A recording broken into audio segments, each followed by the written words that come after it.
Boa noite a você que acompanha a TV Canção Nova no Brasil e em outras partes do mundo. O programa Além da Notícia de hoje chega até sua casa nessa noite com mais um tema bem interessante. Nós vamos falar sobre o sistema carcerário brasileiro. Causa de preocupação, causa de indignação, causa de muitas contestações. E hoje aqui no nosso programa, de uma grande reflexão. Vamos conhecer por dentro o sistema prisional brasileiro, porque temos aqui um convidado que conhece bastante o tema. O deputado Domingos Dutra, que está no seu segundo mandato como deputado federal e que foi relator da CPI do sistema carcerário. Deputado, seja bem-vindo. Boa noite. Boa noite, estamos aqui à disposição. Deputado, 2 vezes estadual pelo estado do Maranhão, vice-prefeito de São Luís, está no seu segundo mandato como deputado federal e já no começo desse último mandato agora o senhor pegou a CPI do sistema carcerário. Por que o senhor entrou nesta fria?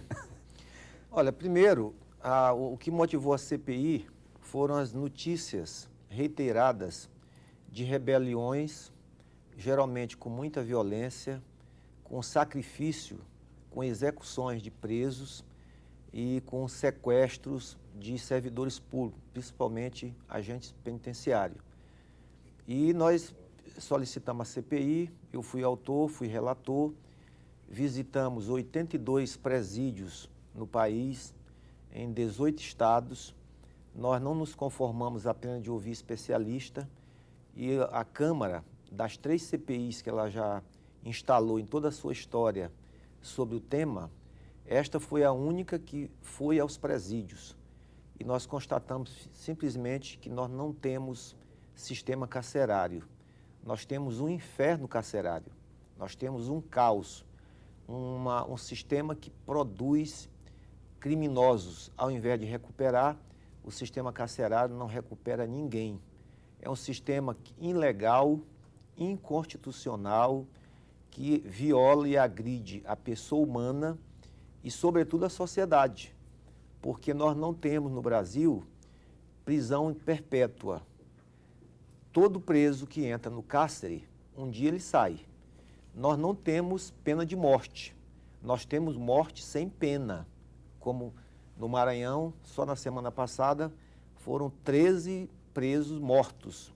Portanto, foi isso que nos motivou a fazer essa CPI.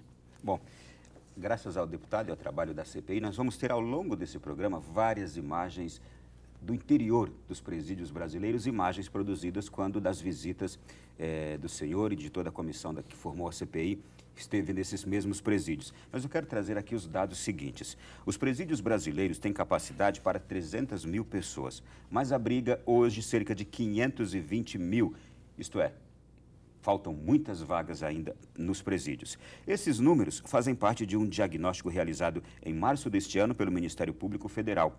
Além da superlotação, o trabalho mostra que não existe separação entre os vários grupos de presos, como provisórios, definitivos, primários e reincidentes.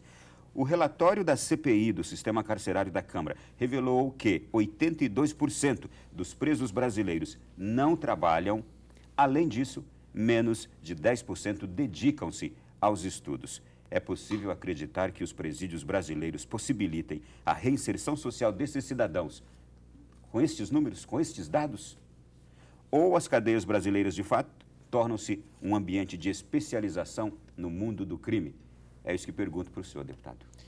Antes, Ronaldo, é bom que quem esteja nos assistindo tenha a compreensão que defender a humanização do sistema carcerário não é defender bandidos, é cumprir a lei. O Brasil tem leis, o Brasil tem uma Constituição e o Brasil é signatário de vários tratados internacionais que tratam sobre os direitos do preso. O sistema carcerário ele faz parte do sistema de segurança pública. E se o sistema carcerário é um fabricante de bandidos, se ele agrava a situação das pessoas que são condenadas, é evidente que nós não vamos ter segurança. Portanto, defender o sistema carcerário, humanizar o sistema carcerário, é sobretudo defender quem está solto, defender você e eu e a sociedade que pagamos impostos.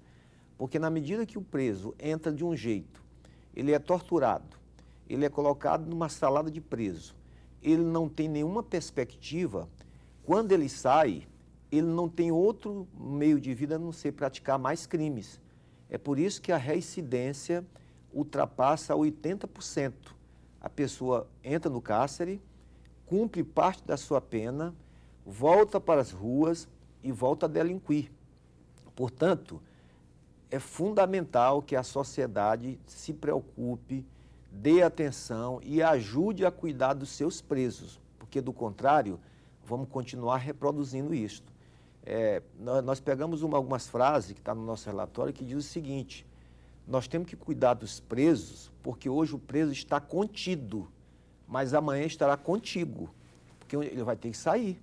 E é muito melhor, é mais barato para a sociedade, é mais barato para o Estado cuidar da doença que levou essa pessoa ao cárcere do que agravar a doença, porque na hora que ele sair, ele vai praticar novos crimes. O sistema carcerário é uma salada de preso. A Constituição, a Lei de Execução Penal, que tem 28 anos, diz assim: na hora que você é preso, você é separado por idade, por sexo, por tipo de crime, por reincidência ou não.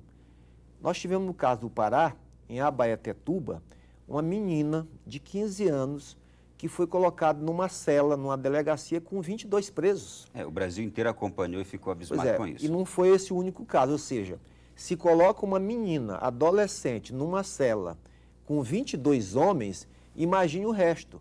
Portanto, na hora que você é preso, você é misturado com presos idosos, com presos doentes, com preso reincidente, com presos perigosos, ou seja, não tem como. A superlotação talvez seja a mãe de todos os problemas. A Constituição do Brasil diz: cada preso tem direito a 6 metros quadrados de território. Nós encontramos no Belo Horizonte uma cela que era para 12 presos, nós encontramos 70 presos num lugar para 12. Os presos tiveram que quebrar o vaso sanitário para poder aumentar o seu espaço, eles tinham que se revezar. Me diga, se você está na sua casa, vai no banheiro, quando você sai, muitas das vezes quem está na sala não suporta, agora imagine uma cela, um preso fazendo sua necessidade e 69 olhando. Me diga se isso é condição de recuperação. Nós encontramos cela superlotada, presos com câncer, preso com HIV, preso com as vísceras do lado de fora, ou seja, é uma bagunça generalizada. Então, o sistema carcerário brasileiro, ele não recupera ninguém. E como eu lhe dizia antes da entrevista, e é bom que todos que estão nos assistindo compreendam, a pessoa cometeu um delito, teve direito a um processo, teve direito à defesa, que esse é outro problema, porque a maioria dos presos não tem defesa. É por isso que o Cachoeira está solto, porque o Cachoeira tem os melhores advogados. É por isso que o Arruda está solto. É por isso que o Luiz Estevo deu um desfalque de 170 milhões só num prédio com o Lalau lá em São Paulo. Está solto. Por quê? Porque eles têm os mais caros advogados. Isso também o senhor está querendo me dizer que só temos nos presídios aqueles ladrões pequenos? Não, eu digo, como eu sempre repito na minha linguagem bem direta, por onde eu andei, eu não encontrei colarinho branco preso, eu só encontrei colarinho preto. Negros, a maioria, pobres, lascados, morador de periferia, que não teve pai, não conheceu a mãe às vezes, o pai às vezes está preso, a mãe está preso. É essa massa carcerária. E por último não teve um advogado. Não tem, porque o Estado, a pessoa é pobre.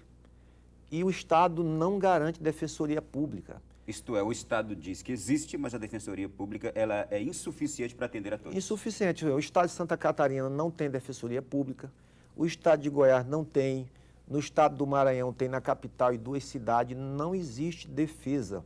Qual é a maioria dos advogados que defendem os pobres? São chamados advogado dativo, que eu chamo advogado de esmola. Qual é o advogado dativo? É aquele advogado amigo do juiz, que como a Constituição diz que ninguém pode ser processado sem ter defesa, O juiz pede para o advogado, companheiro, faça aqui a defesa desse preso. Ele faz de conta que faz.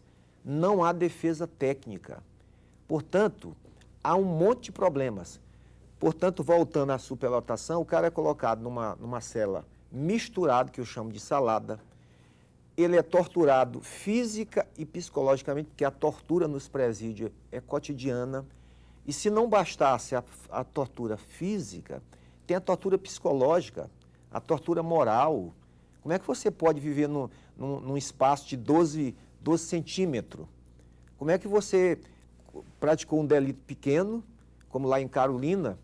Eu acompanhei um caso onde um moço roubou uma bicicleta velha, que a gente chama de calhau. Valia R$50 uma bicicleta daquela. O juiz, ao invés de aplicar uma multa ou mandar ele varrer a rua pela prefeitura, prefere botar dentro de uma cela com 10, 15 pessoas. Aí nós vamos pagar a manutenção desse preso. Na época da CPI, o custo médio para manter um preso mensal era de R$1.600. No sistema federal, onde estão as lideranças, isso sobe para R$5.000. Eu lhe pergunto, tem sentido se o juiz pode aplicar multa, se pode aplicar trabalho para a comunidade, se pode aplicar restrição de direito? Por que o juiz, ao invés de fazer isso, bota o cara na cadeia? Ou seja, nós vamos pagar R$1.600 com alimentação, com água, com luz, num ambiente podre, e o cara vai sair dali pior do que entrou. Então é preciso fazer uma revisão ampla do sistema carcerário, porque do contrário, é o que a imprensa revelou novamente, o que a gente descobriu na CPI. Nós tivemos no estado de São Paulo, e você vai ver no depoimento, onde o próprio diretor de um presídio disse: quem manda aqui é o PCC. O governo de São Paulo ficou negando e agora está assumindo que o PCC que comanda mais de 180 mil pessoas no estado de São Paulo. Por quê? Porque o Estado se ausenta. Na hora que o Estado se ausenta, evidentemente que alguém ocupa espaço. E quem é que ocupa?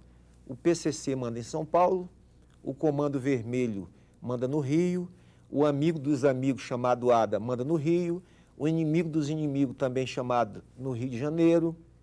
Portanto, as organizações criminosas assumem o papel que é do Estado. Resultado, o cara que é condenado ou preso provisório entra por um crime pequeno, lá ele é obrigado a que a sua família venda drogas, porque senão ele morre, ele é obrigado a pagar uma taxa, porque senão morre, e quando ele sai de lá, ele sai com oferta de trabalho que o Estado não ofereceu.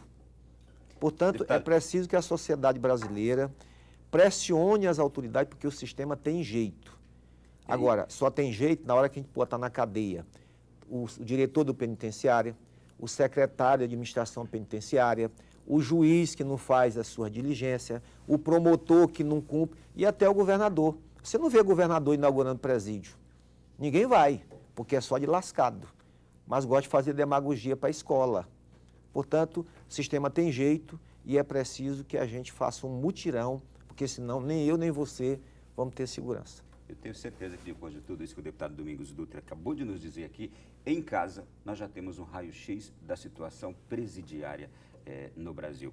Deputado, agora, saber disso, que dentro dos presídios não há esta separação, é algo também que já nos causa agora um grande constrangimento. E também saber dessas condenações absurdas, como, por exemplo, um rapaz que rouba uma bicicleta velha, chamada de calhau, de R$50, e vai para uma mesma cela, onde tem um criminoso, um assassino, onde tem alguém que cometeu um crime de enormes dimensões superiores.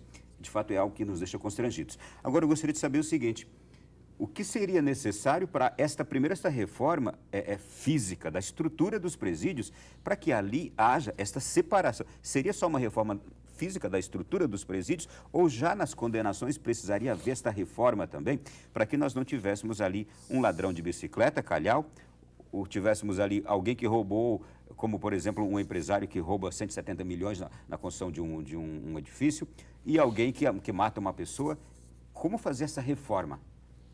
Eu acho que a própria legislação que nós temos hoje no Brasil oferece várias alternativas, não pode ser só uma. A prisão é um caminho, mas não é a única. Nós temos as medidas cautelares, que ao invés de botar o cidadão na cadeia, ele fica cumprindo penas em casa, ele pode ficar com restrição de viajar, de se divertir, todo mês ir prestar conta para o juiz. Nós temos aí as penas alternativas, nós temos o monitoramento eletrônico. Aquelas pessoas que praticam crimes não violentos, você pode botar uma pulseira e o sistema acompanha a movimentação dessa pessoa para evitar dele ir para dar custo para todos nós. Nós temos formas de descentralizar os presídios. Como é que é hoje? O cidadão é trabalhador, é camponês, não tem antecedentes criminais, foi numa festa ou desentendimento, matou alguém. Porque o crime, principalmente o homicídio, todos nós estamos sujeitos. Ao invés, o juiz vai lá e condena. Ao invés desse cidadão cumprir a pena lá no município dele, que ele está no ambiente dele, que a família pode visitar, ele é deslocado para um presídio central na capital. Resultado, lá ele é colocado numa salada de presos, com gente de todo tipo. A família fica distante, ele fica refém. Portanto, uma das propostas é você municipalizar a execução da pena. Ao invés de botar as pessoas amontoadas em grandes presídios, você faz presídios regionais, para a pessoa não sair do seu ambiente. Segundo, nós temos que reduzir o tempo de prisão. Como é que se reduz o tempo de prisão? Nós aprovamos 2 leis. A cada 3 dias de trabalho, você reduz 1 dia de pena. A cada 3 dias de estudo, você reduz 1 dia de pena. E aqui já deu os dados da CPI de que 82% dos presos não trabalham, apenas 10% dedicam-se aos estudos. Seria também uma reestruturação dos presídios para isto. Exatamente. Então é o seguinte, se o Estado, como ele dizia antes, na hora que o juiz, em nome do Estado, sentencia uma pessoa, a sentença tem 2 partes. A primeira parte, tira o cidadão do meio da sociedade e isola ele num local chamado presídio. Mas a segunda parte, que é mais importante, é que o Estado tem que sanear, tem que corrigir, tem que curar aquele cidadão da doença que fez ele ir ao presídio. Isso se chama ressocialização. Deputado Domingos Dutra, eu vou interromper o senhor por causa do nosso intervalo, mas eu já fico pensando aqui, meu Deus, a gente pensar nessa solução do jeito que está e pensar na solução possível, viável, adequada, seria quase que destruir tudo que existe do jeito que está e refazer tudo do zero. Mas eu vou lhe dar alguns exemplos, inclusive aqui da Papuda, em Brasília. Depois do intervalo, então, o senhor nos dê esses exemplos todos, porque o assunto está aqui daqueles mais palpitantes e a gente volta já já, só são 3 minutinhos.